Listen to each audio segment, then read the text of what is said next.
बिस्मिल्लाहिर्रहमानिर्रहीम। अस्सलाम वालेकुम नाज़रीन, आप देख रहे हैं पाक वतन टीवी और मैं हूं आपका मेज़बान फ़हद करीम। नाज़रीन, आज के व्लॉग में बात करेंगे पाकिस्तान के सूबा खैबर पख्तूनख्वा के इलाका बशाम, जहां पे मंगल को चीनी इंजीनियर्स पर हमला किया गया था और बड़ी तादाद में चीनी इंजीनियर्स जो हैं इसमें हलाक हो गए थे। इस पर तमाम तर जो मामलात हैं वो हक़ाइक़ क्या थे वो सामने लाएंगे और किस ग्रोह ने इसकी ज़िम्मेदारी कबूल की थी वो भी हम आपको बताएंगे। लेकिन हमेशा की तरह इसकी डिटेल्स में जाने से पहले मैं अपने नाज़रीन से कहना चाहूँगा कि अगर अभी तक आपने पाक वतन टीवी को सब्सक्राइब नहीं किया तो ना सिर्फ इसे सब्सक्राइब करें बल्कि हमारी हर वीडियोज़ को ज़्यादा से ज़्यादा शेयर भी किया कीजिए और साथ ही साथ बेल आइकन को भी ज़रूर प्रेस करें ताकि हमारी हर आने वाली वीडियो आपको सबसे पहले रिसीव हो। नाज़रीन, पाकिस्तान के सूबा खैबर पख्तूनख्वा का इलाका बशाम, जहाँ पे मंगल को चीनी इंजीनियर्स पर हमले की अब तक किसी ग्रोह ने जिम्मेदारी कबूल नहीं की, जबकि पाकिस्तान और चीन दोनों ने इसे दहशतगर्दी का वाक़या करार दिया है। मुकामी पुलिस के मुताबिक इस हमले में 5 चीनी इंजीनियर्स जबकि एक पाकिस्तानी ड्राइवर हलाक हुए।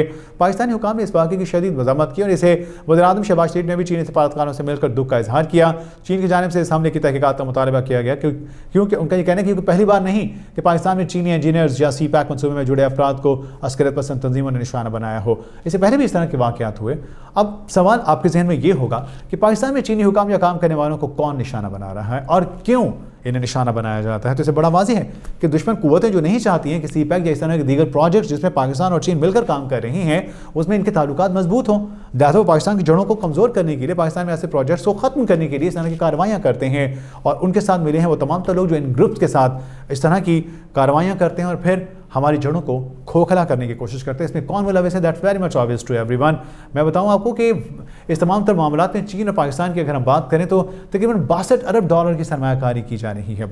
तो फिर दुश्मन ममालिक किस तरह चाहेंगे कि पाकिस्तान और चीन इस तरह से मजबूत रिश्ते में बढ़ते चले जाएँ। अब ये देखिए कि इसके नतीजे में मुल्क भर में मुख्तलिफ मनसूबों के जरिए सड़कें बन रही हैं, डैम बन रहे हैं, पाइपलाइन बन रही है, बंदरगाह पर काम जारी है। तो फिर जहाँ इतने प्रोजेक्ट बन रहे हैं कौन किसको ये हजम होगा। 2021 में भी दाशू मनसूबे के करीब चीनी इंजीनियर्स की बस पर हमला हुआ था। दाशू में जिस पाकिस्तान और चीन में कलअदम तहरीक तालिबान पाकिस्तान TTP से जोड़ा गया था, यानी कहा गया कि TTP इस पर मुलव्विस है। और उसके बाद इस हमले में 9 चीनी शहरियों समेत 13 अफराद हलाक हो गए थे, जिस पर 2 मुलज़िमान को सज़ाए मौत भी सुनाई गई थी। दाशू वो मुकाम है जहाँ पाकिस्तान और चीन के दरमियान एक मुआहदे के तहत डैम की तामीर का काम जारी है और ये उस मुकाम पर होने वाला दूसरा हमला है। इस बार हमला होने के कुछ ही घंटों बाद तहरीक तालिबान पाकिस्तान ने वाक़े की मामलात सूरत हाल से किनाराकुशी इख्तियार की, जबकि हुकाम ने इसे खुद कुछ धमाका कहने के बाद किसी ग्रोह पर खदशे का इजहार नहीं किया। शांगला डिस्ट्रिक्ट खैबर पख्तूनख्वा के माराकंड डिवीजन का हिस्सा है। इसकी 3 तहसीलों में से एक तहसील बशाम है जहाँ 26 मार्च को यह हमला हुआ, जिसके नतीजे में बस खाई में जा गिरी। पुलिस ने बताया कि हमले के वक्त चीनी इंजीनियर्स इस्लामाबाद से आए थे और दासू डैम पर काम करने जा रहे थे। पुलिस ने मजीद बताया कि इस इलाके की सरहद गिलगित बल्तिस्तान से मिलती है।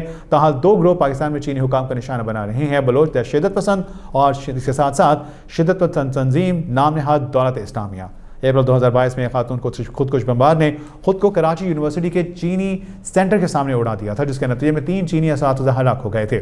उस हमले के बाद हुकाम की जानिब से बताया गया कि CPAC के मनसूबों को कुछ वक्त के लिए रोक दिया गया है। CPAC मनसूबों से जुड़े एक तर्जुमान ने 92 नशरियाती इदारे को बताया कि 2022 में होने वाले हमलों के बाद चीनी अफराद खासतौर पर वो जिनका ताल्लुक CPAC मनसूबों से है उन्हें उनके मुल्क वापस भेजा गया, जहाँ जिन मनसूबों के लिए ताहाल काम जारी है उन पर अफरादी कुव्वत कम करने का फैसला किया गया था ताकि इन हमलों के हवाले से इनकी शिद्दत को, सूरत हाल को थोड़ा अंडर कंट्रोल कर दिया जाए। अब चीनी हुकाम की जानिब से इस फैसले के बारे में उस वक्त वफाकी वज़ीर बराए मनसूबाबंदी और स्पेशल इनिशिएटिव एहसन इकबाल ने इस इत्तला की तरदीद करते हुए कहा था कि हमें तो ऐसी कोई इत्तलात नहीं मिली, बल्कि ये ज़रूरी है कि चीन अब नए मनसूबों पर काम शुरू करना चाहता है। एहसन इकबाल ने कहा था कि इंटेलिजेंस इदारों को साबिक हुकूमत की जानिब से सियासी मकासद के लिए इस्तेमाल किया गया, जिसके नतीजे में ऐसे अनासिर यानी शिद्दत पसंदों ने सर उठाना शुरू कर दिया। इस दौरान एहसन इकबाल ने बताया था कि एक बड़ी परेशानी ये थी कि अब सिक्योरिटी का क्या किया जाए, किस तरह इन तमाम तर चीनी इंजीनियर्स को महफूज रखा जाए। चीनी हुकाम ने कहा कि वो अपनी सिक्योरिटी का खुद बंदोबस्त करेंगे, लेकिन बाद में मामला सही होने की दोबारा फौज की मदद ली गई। तजिया निगार जैकुम खान ने सवाल उठाया कि चीनी इंजीनियर्स की सिक्योरिटी कैसे मुमकिन बनाई जा सकती है जबकि उनका काम ही पब्लिक में आना जाना है। इस पर उन्होंने कहा कि पाकिस्तान में पाक चीन इक़्तिसादी राहदारियों के मंसूबे शुरू होने के दौरान बलोचिस्तान के साहिली इलाके गवादर और गिलगित बल्तिस्तान से कई वादे किए गए थे जो पूरे नहीं हो सके। पाक चीन इक़्तिसादी राहदारी के तहत चीन पाकिस्तान में $62 अरब की सरमायाकारी कर रहा है, जिसके तहत सड़कें, ज़राअत, बिजली और पानी के मंसूबों पर काम हो रहा है, होगा भी, इन्हें मुकम्मल भी किया जाएगा। अब CPAC की बात कर लें। CPAC के हवाले से आप ये देखें कि बीजिंग के बेल्ट एंड रोड मंसूबे का एक बहुत बड़ा हिस्सा है, जिसकी बुनियाद सन 2013 में मुस्लिम लीग नून के दौर में रखी गई थी। अब 1+4 किए जाने पर, कहे जाने पर इस मंसूबे में 1 CPAC को कहा जाता है और इसे कहा यह जा रहा है कि इस तमाम तर मामले में 1+4 कहे जाने वाले इस मंसूबे में 1 किसको कहा जाता है, CPAC को कहा जाता है। और 4 इसके तहत मंसूबे हैं जिनमें गवादर बंदरगाह, तवानाई, मवासलाती निज़ाम और सनती जोन्स को बेहतर बनाना शामिल है। यानी वो तमाम चीज़ें जिससे लोगों के लिए मुआशरती सूरत हाल है उसमें बेहतरी आने के इम्कान हैं, लेकिन ऐसा कुछ हो नहीं रहा, दिख नहीं रहा। سابق صدر پرویز مشرف نے سن 2006 میں چین کے ساتھ مفاہمتی یادداشتوں پر دستخط بھی کیے تھے، جن میں 50 کے قریب منصوبوں پر کام ہونا جو ہے وہ یقینی ٹھہرایا گیا تھا۔ وزیر اعلیٰ بلوچستان کے سابق مشیر ڈاکٹر کیسر بنگاری نے بتایا تھا کہ یہ منصوبوں سے زیادہ ایک وش لسٹ تھی، جس میں یہ واضح تھا کہ اس ایم او یو کے تحت کام نہیں ہو سکتا تھا کیونکہ ناممکن تھا۔ تجزیہ کار زیغم خان نے کہا کہ بلوچ شدت پسند یہ خدشہ ظاہر کرتے ہیں کہ چینی منصوبوں سے ان کے علاقے کی ڈیموگرافی اور بچے کچھ جو وسائل ہیں وہ ختم ہو جائیں گے، یا پھر یہ وسائل ان لوگوں کے حوالے کر دیے جائیں گے جن کا تعلق ان کے صوبے سے نہیں ہے۔ نتیجتاً یہ گروہ چینی حکام کو مسلسل نشانہ بناتا رہا ہے۔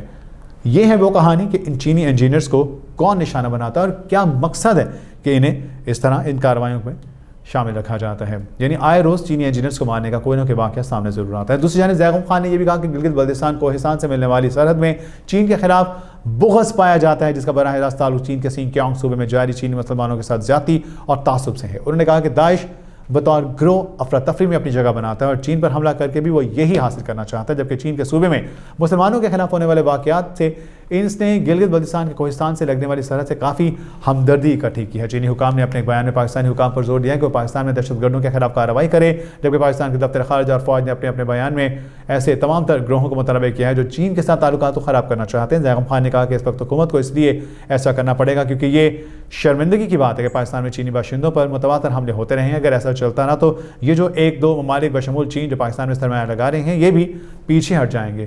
کسی گروہ کی جانب سے تاحال اس حملے کی ذمہ داری قبول نہ کیے جانے پر بعض مبصرین کا خیال ہے کہ اس کے پیچھے فری لانس جہادی بھی ہو سکتے ہیں جو باقاعدہ کسی کالعدم تنظیم سے وابستہ نہیں۔ شدت پسندی پر نظر رکھنے والے صحافی احسان اللہ ٹیپو محسود کہتے ہیں کہ جہادی تنظیموں کے علاوہ فری لانسر جہادی بھی سرگرم ہیں جنہیں کوئی بھی مخصوص کاموں کے لیے متحرک کر سکتا ہے۔ وہ کہتے ہیں کہ خیبر پختونخوا میں جب چینی باشندوں کو نشانہ بنایا جاتا ہے وہاں جو جہادی گروہ ہیں وہ پاکستان طالبان سے منسلک بھی ہیں اور کچھ آزاد گروہ بھی ہیں۔ پاکستان میں چینی باشندوں پر جو سب سے بڑے 2 حملے ہوئے ہیں وہ خیبر پختونخوا میں ہوئے۔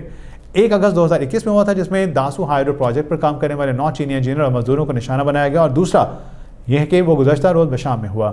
صحافی احسان اللہ ٹیپو محسود کا کہنا ہے کہ ان دونوں حملوں کی ذمہ داری کسی بھی گروہ نے قبول نہیں کی، بلکہ پچھلے حملے سے بھی قلعدم تحریک طالبان پاکستان TTP نے دوری اختیار کی تھی۔ میں توقع کر رہا تھا کہ شاید یہ دولت اسلامیہ خالصان کی کوئی کارروائی ہو، لیکن اب تک ان کی جانب سے بھی ذمہ داری لینے کا کوئی بیان سامنے نہیں آیا۔ ان کا کہنا تھا کہ نام نہاد دولت اسلامیہ خالصان والے کبھی بھی کسی ایک حملے کی ذمہ داری فوری طور پر قبول نہیں کرتے۔ TTP نے بھی حملے میں ملوث ہونے کی تردید کر دی۔ احسان اللہ ٹیپو کا یہ کہنا ہے کہ اب جن پر اس حملے میں ملوث ہونے کا شبہ ظاہر کیا جا رہا ہے وہ ایسے جہادی عناصر ہیں جنہیں فری لانسرز کہا جا سکتا ہے۔ یہ وہ لوگ ہیں جن کا تعلق ماضی میں جہادی تنظیموں سے رہا ہے، جیسے کہ پاکستان طالبان کے ساتھ یا القاعدہ برصغیر کے ساتھ آج کل وہ آزاد حیثیت میں کام کر رہے ہیں، تو ان کو حملے کے لیے آؤٹ سورس کیا جاتا ہے اور ان کو اہداف دیے جاتے ہیں اور پھر وہ خودکش حملہ آور بھرتی کرتے ہیں، خودکش حملہ آور بناتے ہیں، انہیں تیار کرتے ہیں، ان کا مائنڈ سیٹ بنایا جاتا ہے اور پھر وہی حملہ کرتے ہیں۔ ناظرین، ماضی میں داسو میں چینی انجینئرز پر ہونے والے حملوں کے حوالے سے پاکستانی اداروں نے ایک انکوائری رپورٹ مرتب کی تھی جس میں ماضی میں TTP سے منسلک رہنے والے کمانڈر طارق بٹن خراب پر اس کے حملے میں ملوث ہونے کا الزام عائد کیا گیا تھا۔ احسان اللہ ٹیپو کا کہنا تھا کہ کچھ عرصہ پہلے پاکستان میڈیا پر ایسی خبریں بھی چلی تھی کہ طارق بٹن خراب افغانستان میں مارا گیا تھا، لیکن جب ہماری TTP یا افغان طالبان سے بات ہوئی تو انہوں نے اس خبر کی تردید کی تھی۔ ہو سکتا ہے کہ اس بار بھی اس حملے میں طارق بٹن خراب کا نام آئے کیونکہ یہ حملہ بھی داسو کے حملے کے جیسا ہی ہے، یعنی اس سے بھی اسی حملے سے جوڑا جا رہا ہے کیونکہ اس میں بھی وہی صورتحال پائی جا رہی ہے۔ اب یہ دیکھیں کہ اس میں کون ملوث ہو سکتا ہے، کیونکہ یہاں پہ یہ کہا جا رہا ہے کہ جناب جو فری لانسرز ہیں جنہیں ہائر کیا جاتا ہے اور پھر ان کا مائنڈ سیٹ بنایا جاتا ہے، ان کی برین واشنگ کی جاتی ہے اور پھر ان کو اس طرح کے کارروائیوں کے لیے استعمال کیا جاتا ہے، وہ لوگ بھی شامل ہو سکتے ہیں۔ خیر، اس تمام تر صورتحال پر جو حقائق تھے وہ ہم نے آپ کے سامنے رکھے۔ اپنی موت برآراست سے ہمیں ضرور آگاہ کیجیے گا کامنٹ باکس میں۔ ہمارے وہ ناظرین جنہوں نے ابھی تک پاک وطن TV کو سبسکرائب نہیں کیا وہ اسے سبسکرائب کریں اور ہماری تمام تر ویڈیوز کو زیادہ سے زیادہ دیکھا کریں، شیئر کیا کیجیے، کیونکہ جتنا بھی انہیں شیئر کریں گے اتنا ہی انہیں دیکھا زیادہ جائے گا۔ اور ہماری جو ٹیم کی یہ کاوش ہے کہ اس طرح کی تمام تر جو اہم معلومات ہیں وہ ہم آپ تک پہنچائیں، اسے بھی پذیرائی اور حوصلہ افزائی ملے گی۔ ساتھ ہی ساتھ بیل آئیکن کو ضرور پریس کیا کیجیے تاکہ ہماری ہر آنے والی ویڈیو آپ تک سب سے پہلے پہنچے۔ آج کے سیشن سے اپنے میزبان فہد کریم کو دیجیے اجازت۔ اللہ نگہبان۔